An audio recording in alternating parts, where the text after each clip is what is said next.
how did you end up signing the birth certificate? Oh, like basically making me feel like a bad guy. Like, you know, you had unprotected sex with me. You know, that's your daughter. I even look at the papers and see, like, she didn't even have my last name as the daughter's last name. Ever were in all of their lives as a father? Were you ever just there? No. Were you talking to me? I was talking to you. Then shut up. Now you No. You shut up. Mr. Davis, first of all, Had never slept with anybody else but Mr. Babbitt during that window of time. Well, you were sneaking out in the middle of the night doing something. I was not sneaking out anywhere. The crawl over only me time and I not get out wake of me bed is up. to go to the bathroom. Yes, and you wouldn't come back for an hour. Mr. Calhoun throws a curveball, challenging Amia's paternity and claiming that Ms. Prout played a masterful game of guess who's your daddy with him. He's convinced she tricked him into playing the father figure, citing her social calendar with other men as Exhibit A. Ms. Prout, on the other hand, stands firm, insisting Mr. Calhoun is indeed the MVP, most valuable parent here, accusing him of trying to dodge the child support ball after it's been squarely thrown in his court. The stage is set, the players are ready, and the game of who's the daddy begins with high stakes and even higher tensions. Just when you think you've seen it all, the next revelation is just around the corner, and you won't believe what's coming up next. Mr. Calhoun, you say the defendant tried to trick you into believing you are her daughter Amia's biological father. But after uncovering evidence that she slept with other men, you are positive the DNA will prove you are not. Is that correct? Yes, Your Honor. In a turn of events that feels like a scripted plot twist, Mr. Calhoun lays out his grand escape plan, revealing his attempts to moonwalk out of Ms. Prout's life upon the realization that she was aiming for a duet for life, not just a one-hit wonder. Despite their ongoing nocturnal rendezvous, Ms. Prout confirms their tangled sheets and even more tangled emotions, showcasing a relationship that's less casual and more, it's complicated. This exchange spotlights the emotional roller coaster and physical labyrinth that define their connection, turning it into a primetime soap opera worthy of popcorn. And believe it or not, the emotional twists only spiral further from here.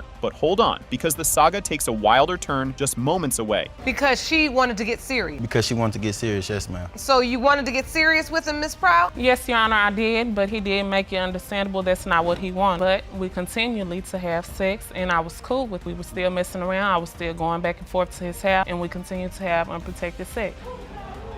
Can you feel the tension rising? Because it's about to get even thicker. Ms. Prout shares the moment she discovered she was pregnant, and Mr. Calhoun's initial disbelief was so strong, he could have powered a small city with it, leading to his demand for a DNA test. Mr. Calhoun counters with accusations of Ms. Prout's alleged plot to conceive using fertility medication, suggesting a conspiracy theory that might even make the flat earthers blush, adding layers of mistrust and accusation to the case. This moment intensifies the dispute, showcasing the deep-seated issues between the parties involved, turning their relationship into something that could rival a soap opera plotline. The stakes are high, and what happens next will leave you speechless. Just when you think it can't get any crazier, the plot twists again. I told him and showed him the test, but we were both in disbelief. That's not true, Your Honor. We were both in disbelief, Your Honor, that I was pregnant. He said he didn't believe me, but he wanted a DNA test. So he asked for a DNA test? Yes, ma'am, he did. Do you remember asking for a DNA test? I asked for a DNA test, but not when she's saying I did, Your Honor. Well, when did you ask for it? After I found out that she said she was pregnant, I blocked her on all social media and everything because I thought she was crazy.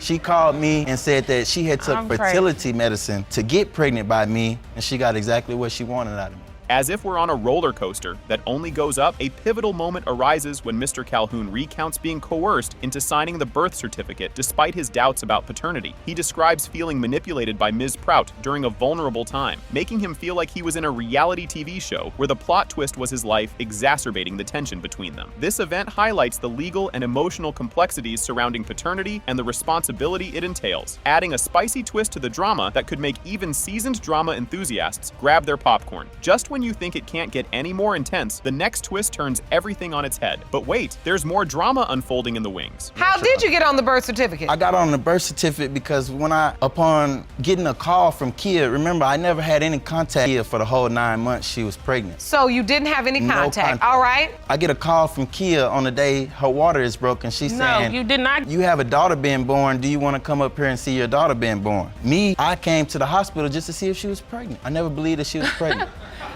And she's laying there, the baby's in the nursery, and she's doing her paperwork. She says, I'm doing this paperwork. I said, I don't know if this is my daughter. I want a DNA test. So how did you end up signing the birth certificate? Oh, okay, Your Honor. So we're in there by ourselves. I told her I didn't want to sign without a DNA test. So she gets to, like, basically making me feel like a bad guy. Like, you know you had unprotected sex with me. You know that's your daughter. I even look at the papers and see, like, she didn't even have my last name as the daughter's last name. You won't believe your eyes as the testimony of Ms. Prout's godsister, Ms. Dawson, introduces a new perspective, suggesting that Ms. Prout might have been pregnant before rekindling her relationship with Mr. Calhoun. Her account challenges Ms. Prout's narrative, injecting further doubt and complicating the determination of paternity, making the plot thicken like a mystery novel where everyone's a suspect. This testimony adds an external viewpoint to the dispute, underscoring the difficulties in discerning the truth, turning the courtroom into a stage for a drama that Shakespeare himself might have applauded for its intricate plot twists. The climax is nearing, and it promises to be nothing short of spectacular. Brace yourselves, because the grand finale is up next. Demetria Dawson. Ms. Dawson, you are what relationship to Miss Prout? God sister. You are her god sister. Yes, ma'am. Please explain to the court. My god sister was having unprotected sex with another man. Also, before he came into the picture, myself and also other members felt that my god sister was already pregnant because of her demeanor. Her mood, what do you mean? Her mood changed. She was very moved. So when he did come into the picture, they had unprotected sex, of course. Just when you thought it couldn't get any more dramatic, the climax of the episode sneaks up on us like a cat chasing a laser dot, finally crashing into the big reveal of the DNA test. It has been determined by this court. Mr. Calhoun, you are the father. Wow. Wow, that's crazy.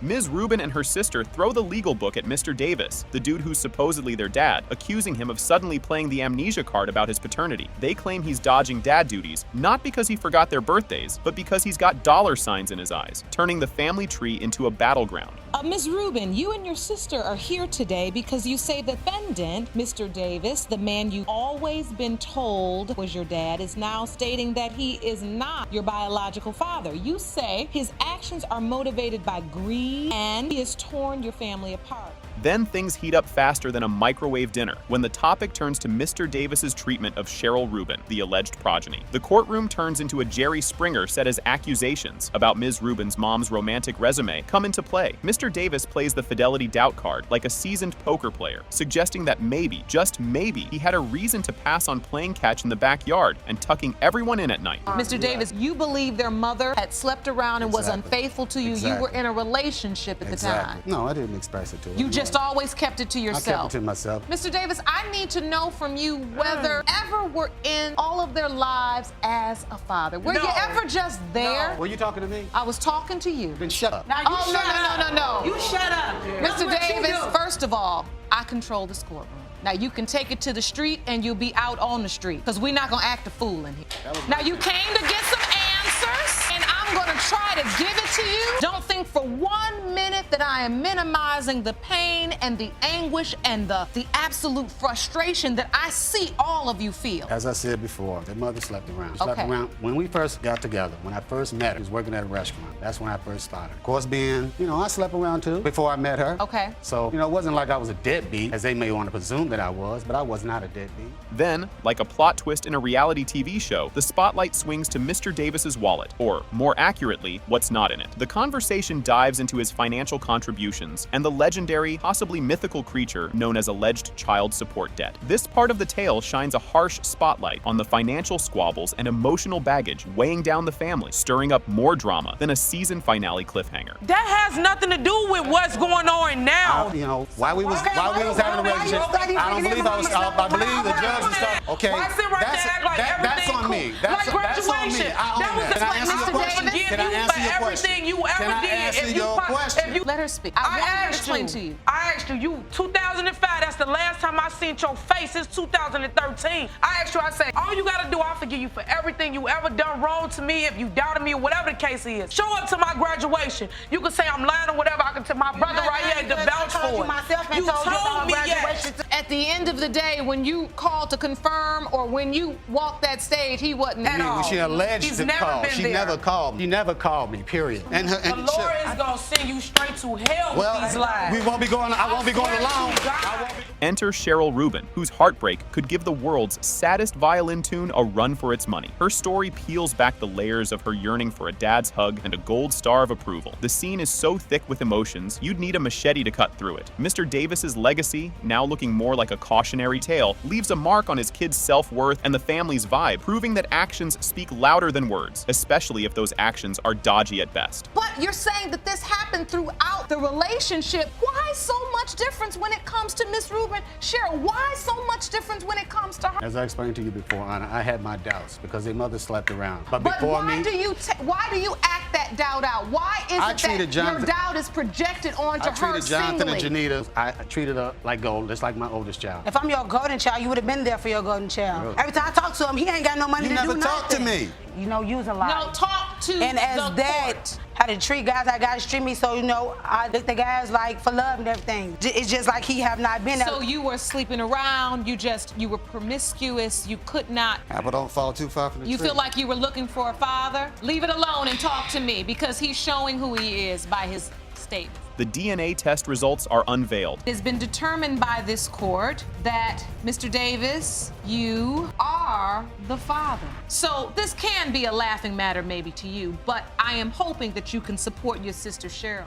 Welcome to Hanger Veers Babbitt, where Ms. Hanger is chasing Mr. Babbitt for child support for their daughter, Chloe. Meanwhile, Mr. Babbitt is dodging faster than in a game of dodgeball, demanding a DNA test because he swears he's not the daddy. Just when you think it can't get more heated, the drama escalates. Ms. Hanger, you claim the defendant has already been placed on child support for your daughter, Chloe, and therefore there is no reason to administer a paternity test. Yes, Your Honor. You've dragged him to court to order he pay the support he has been neglecting. Mr. Babbitt, you petitioned the court to order a DNA test because you are 100% certain that you are not her child's father and claim to have proof to support your case. Ms. Hanger throws shade at Mr. Babbitt, branding him a high-maintenance, arrogant brat, and insists that Chloe is basically his mini-me. Mr. Babbitt, on the flip side, argues that looking like him doesn't necessarily mean he's the father. After all, coincidences happen, like finding socks that match in the laundry. And believe me, you haven't seen anything yet. I mean, goodness, how did you end up on child support? I defaulted, I suppose, as they say, because I didn't get served. They dropped papers off on my porch, on my grandmother's porch, and... No, I showed the paper, seen the paperwork from them. It's Jane Doe signed it, but that legally states that you received this paperwork, saying that you were going to get it. You were automatically But they said that? Or did you say that dropping the paperwork off, not talking to you? No, they showed me the paperwork of somebody signing. Okay, so there was no coincidence that after you showed up on my porch, I asked them. and then when I go get something to drink 10 minutes later... So did you get the paperwork, Mr. Babbitt? A sneaky attempt to clue in Mr. Babbitt about the DNA test via papers left on his porch backfires spectacularly. He treated those papers like unwanted door-to-door sales flyers, leading to him being defaulted into child support faster than he could say not it. And the drama doesn't stop there. So the bottom line is there was an attempt to notify you, and you did get the paperwork that said show up for a DNA test as it relates to baby I've Chloe. also seen paperwork saying I want a free iPod. That doesn't mean it's true. All right, you can be a smart mouth if you want, but you the one on child support. Mr. Babbitt dishes on his bewilderment and distrust towards the child support papers, suspecting a scam because they didn't come through an official-looking mail. The judge, playing the role of reality check, points out Mr. Babbitt's responsibility to Chloe, scam or no scam. You won't believe what comes next. So this is paperwork that shows that you are supposed to pay $272.50 per month child support. I actually never got the paper. Here's the paperwork that I got. It was to my restaurant, and it was stated, it says you're supposed to be paying child support for Chloe Hanger. Didn't give a middle name, didn't give a social security number. On the birthday panel... They're not going to give you her social security Why, number. if I'm the father? Ms. Hanger, I want to understand what he's saying, because I want to understand how a grown man gets paperwork from a court that he doesn't honor. You felt like it was like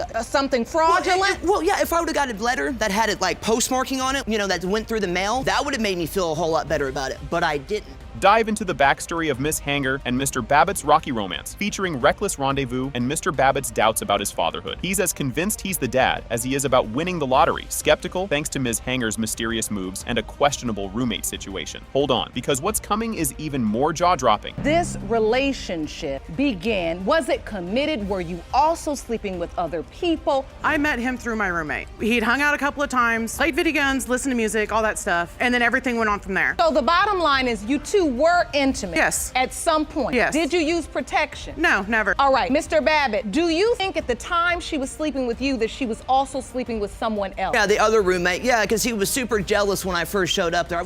The court drops a bombshell with a lie detector test that smells deceit from Ms. Hanger about her fidelity, which she denies with the fierceness of a reality TV star caught in a scandal. Yet, the plot demands a DNA test. But wait, the climax will leave you speechless. You know what I mean? And then the other thing was talking about the size of her female anatomy. And it lined up, and he did. This is new to me. I've never heard this. I don't know He how said it right in exactly front of you you, can which is- even. When you found out you were pregnant, you told Mr. Babbitt because that was the only person you were sleeping with? Yes, I had not slept with anybody else prior to him for a year with my ex-boyfriend. So you had never slept with I had anybody one else but drunken one-night Mr. stand. Babbitt during that window of Months. time? Well, you were sneaking out in the middle of the night doing something. I was not sneaking You out can't anywhere. The crawl over only me time and I not get out wake of me bed is up. to go to the Yes, and you wouldn't come back for an hour. In the blockbuster ending, it turns out Mr. Babbitt is When it comes to 17-month-old Chloe Hanger, it has been determined by this court, Mr. Roy Babbitt, you are her father. Huh? All I want is an apology for her. I don't owe you any apology. You owe me an apology for denying her. Come on, dude. I told you from day one. Yeah, it's my child now, but it wasn't then. I mean, I could It have was You've been your till child then. since conception. Mr. Streety drops a bombshell in court, his eyes wide as saucers as he spills the beans on why he's dragging Ms. Johnson to court. Imagine his horror when he discovers Ms. Johnson's spooky rendezvous with a coworker wasn't just for scares at a haunted house, but led to some real-life horror, questioning if he's really the daddy of little Zeandre, who's already mastering the art of walking at 13 months. Now, he's not just looking to erase his name from the birth certificate, but also to make Ms. Johnson foot the bill for the whiteout. But just when you think you've seen it all, the plot thickens. Mr. Streety, you say you got spooked when you found out that your ex-girlfriend, Miss Johnson, cheated with a man she worked with at a haunted house. You have dragged the defendant into court today to prove that you are not her 13-month-old son, Zeandre's father. Did anyone see this coming? In a plot twist, Mr. Streety takes us back to the good old days when he was all in, ready to play daddy to Ms. Johnson's kids, even though the stork hadn't tagged him in the delivery of the first one. It's like he was auditioning for the role of super stepdad, cape and all, showing that his heart was bigger than his logic from the get-go. Kids' fathers weren't really there. I'm a good man. I felt like that was a role I was gonna have to take on if I wanted to be with her. So wait, let me be clear. So you took on the role of father for a child you knew wasn't yours. When you met her, she was pregnant. Yeah, plus their older siblings too. And the older sister. It's not like you didn't know. But you signed the birth certificate of the first child. Mr. Streety then turns the courtroom into a history lesson, rolling out a timeline that's more tangled than last year's Christmas lights. He talks about eyebrow-raising sightings and questionable timelines that would make anyone's head spin, let alone a baby's. It's like he's trying to solve a mystery, except there's a baby involved, and not just a missing cookie from the cookie jar. And just when you think the twists are over, the unexpected happens. We have a timeline here. Moved in together in or around April. This is her parents' house. This is one of their properties, okay? All of her bills, automatically my responsibilities. No, they All right? weren't. Hold He your got thoughts. his name. Hold your thoughts. Thank you. Here we go. We're moving through here. After amidst of all of that going on, I'm getting tired of being accused of things that I'm not doing. So I move out. Not even a few weeks later, see her at the gas station around the street from my brother's house. Who was that you were riding with? Hold that thought. Couple weeks later, I'm at my uncle's house. Wait a minute, saw with other man. That's Yeah. the red car? And what did you see when you saw that? I saw them at the gas station at a pump. She's just chilling in the truck. As a matter of fact, this person that she's with, if this was such a good man. But wait, there's more? Ms. Johnson throws her hat into the ring, challenging Mr. Streety's homemade timeline with her version of events. She's adamant that the memory game isn't one of Mr. Streety's strong suits, insisting her side piece cameo happened only after baby Zeandre was already baking in the oven. Are you done with your Yes, exhibit, ma'am. sir? Yes, please step back to the podium. He made beats, or he would help record songs with other people without a fee. Oh, I thought you meant he was freelancing with other women. I mean, his ex, of course. Like, he would leave my house just to see his ex and their child. Just when you think it couldn't get more Maury Povich, Ms. Johnson owns up to mixing company, but sticks to her guns that it was post-conception. It's a plot thick enough to spread on toast, showcasing their relationship's twists and turns like a daytime soap opera. So you say you are already pregnant, but you say you saw her with the other man before you realized she's pregnant. Take me to the point when she tells you she's pregnant. I went over there to just go check on her. We just laying there. She's like, yo, as a matter of fact, I asked her, have you been with somebody else? She's always been honest. She said yes. I said, well, have y'all been sleeping together? Right here is where? Nowhere The to be same found. bed that me and That her was been laying after in. I told Are her. you kidding me? And when I told him I cheated, that's when he decided he wanted to come back around and play dad or play house or whatever. The intrigue peaks when Mr. Streety points out that baby Zeandre's complexion looks more guest star than series regular in their family show. He's convinced the mystery man Ms. Johnson was seen with might just have a more significant role in Zeandre's casting than previously thought. The climax approaches, and it's bound to be explosive. I was sitting there in the hospital holding him. So wait a minute. This is what I want to understand. How do we go from this picture of you in the hospital to Zeandre is now 13 months old, and you're saying you don't believe he's your biological? The reason why I have my doubts is y'all see a picture of him. Look at me and her. We both dark. That baby yellow. The person that I seen her with was yellow. As the final pieces fall into place, you can practically feel the suspense in the air. And then, the moment we've all been waiting for, the paternity test results. Drum roll, please. It has been determined by this court.